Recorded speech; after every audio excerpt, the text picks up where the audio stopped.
So today I wanted to do some troubleshooting about this walking problem you're having with him. So I spent some time testing out different leashing methods to see what his response was to the different walking tools that we had available. First step was to go into our backyard and just let him completely off leash with the harness on. I wanted to see what his responses looked like when he knew he was free from a tether. Then next step was to use the leash on his harness with it clipped to the back. And that immediately caused him to, he off leash, let me go ahead and go over what I saw from each of the situations first. So when he was off leash with the harness on, he would go take care of his business. But every time he finished urinating or defecating or investigating a corner, he would check in with me. Whether or not I asked for him to, that was his self-motivated offered behavior, was to check in with me after exploring and relieving himself. Great to see, love that. When he was leashed, with the leash clipped to the back of his harness, I saw a continued movement to the end of the leash to stretch the elastic. He didn't stretch the elastic to the very end of its length, but he would reliably build tension between me and him with the leash clipped to the back. So that made me think, when he has the leash clipped to the back of his harness, he has grown comfortable and motivated enough to pull on it. He was still responsive to my cue of let's go, but every time we started moving together, after that let's go cue, he would create tension by either moving away from me or pulling ahead of me. He would give in to that tension if I reissued the let's go cue, but it would be to change direction with me and then again recreate that tension. Okay? So I tried leaving that leash on and then putting on the slip lead that I have as kind of a simulation of the martingale collar. Yeah, you can get that. Come on, big gesture. Off.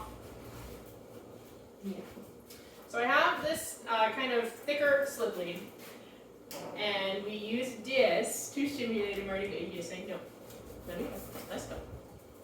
Now let me show you what a difference this makes. Right now, very rarely gives in. Yep, is checking in. Yep, pivoting with me. Yep, no more height seeking. Look at this. Perfect angel dog. Love to see it. So this tells me, as we said when you dropped him off, sit, that our man here is collar smart. He knows when the martingale is on, he's not going to be able to get away with as much of the exploration and freedom as he does when he has the harness on. And we also discussed kind of the difference between when he's working for you in a public setting and when he's just walking with you outside of your apartment, and what those two scenarios have in common and what they have kind of varying, differing between the two of them.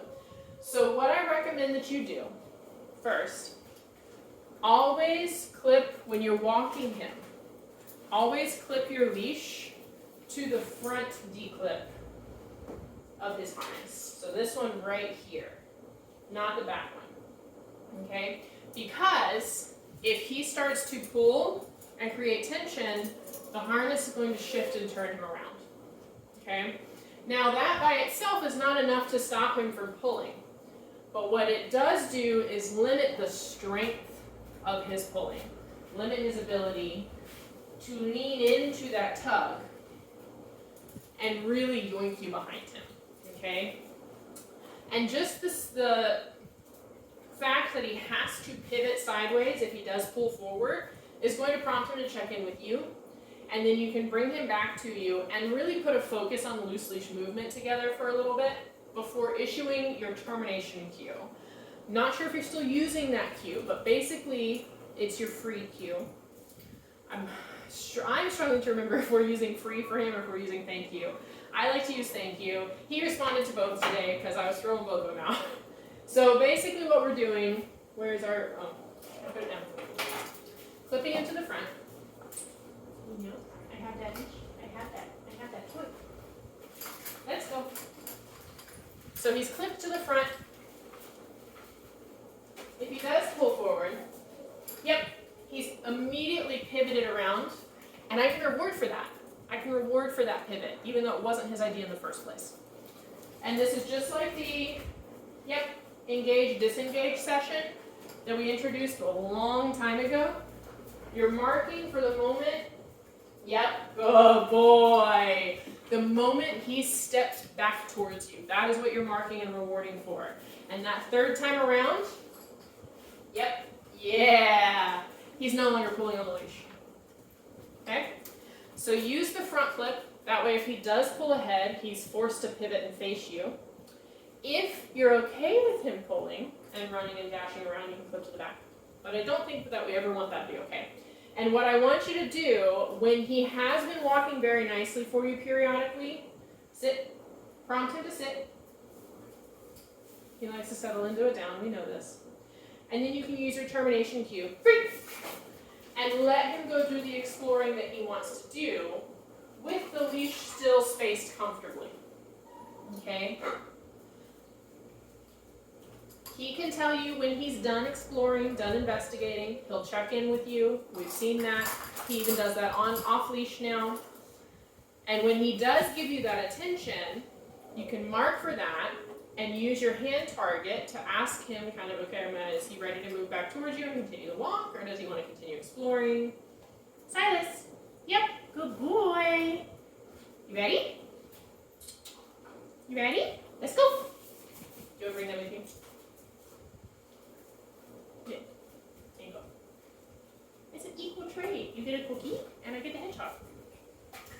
But you can use that termination cue to give him the freedom to explore within your little radius. Wait for him to prompt you that he's ready to check back in and maybe focus on what you need him to focus on before continuing your loose leash walk. Clip it to the D-harness in the front to prevent him from successfully pulling away from you with no consequences. Okay? When he does pull on this front feather, it's going to spin him back to face you, and you can actually mark a reward for that, which rebuilds this, I do have a radius, I do have a limit, and I'm going to make sure I do not exceed that limit, because when I do turn around, I get rewards, I get cookies. And then you can use your termination cue of free to let him go and explore without worrying about where you are in relation to him for a little bit until he's ready to check back in with you and continue to walk. Okay? We saw some pretty good success with this. I did leave this on him, and that might be how you have to introduce this when you're on your familiar walks that he has been repeatedly pulling for. Put the martingale on, but don't use it to clip the leash to. Just the fact that he was wearing this, I didn't even have to hold it, but I saw an improvement in his focus. Let's go. And his response to known cues. Just having that collar on. Okay? So that's an option for you too, to help mitigate the pulling that you're seeing. Outside of that kind of troubleshooting area, we practiced greeting a couple of my new receptionists. Yep, go boy, sit. And down. They were unfamiliar to him, so he had an opportunity to greet them appropriately without trying to punch them in the face with his lovely snoot. And he did really well. He didn't jump, and he recalled readily to me afterwards. So that was really good. I only did like 2 reps because he can get a little over exuberant, and I didn't want to accidentally allow him to get one of those naughty little jumps in. And outside of that, we did some dog exposure, and he managed to maintain it down while a pretty rambunctious dog walked into the lobby. He made eye contact with the rambunctious dog. The rambunctious dog started pulling and yoinking and trying to bark, and he responded to his "let's go" cue and moved away from that rambunctious dog with me, which I was so excited to see. You did so well about that. Oh, you did so well with that. Yes, you did. I was really worried that was going to be our big problem of the day, but you aced that one. It's just this walking thing. Yeah. If he starts to pull continuously with this front one, then switch to the back and go back and forth.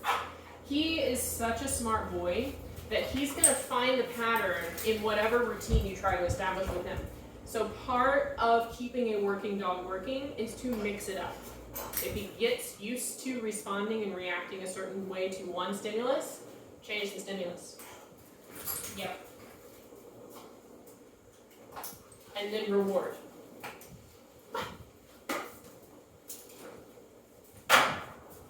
That's how you keep a working dog working. Let me know if you have any questions about this new leashing technique or when to phase out the martingale if you want to try and use that along with the harness for your outdoor exercise. But I look forward to seeing him again later and continuing to improve on these little itty bitty problems that our big boy Silas has. Such a good man. Yes, you are. You're a good man. Mm-hmm. You're a good boy. Thank you for tears.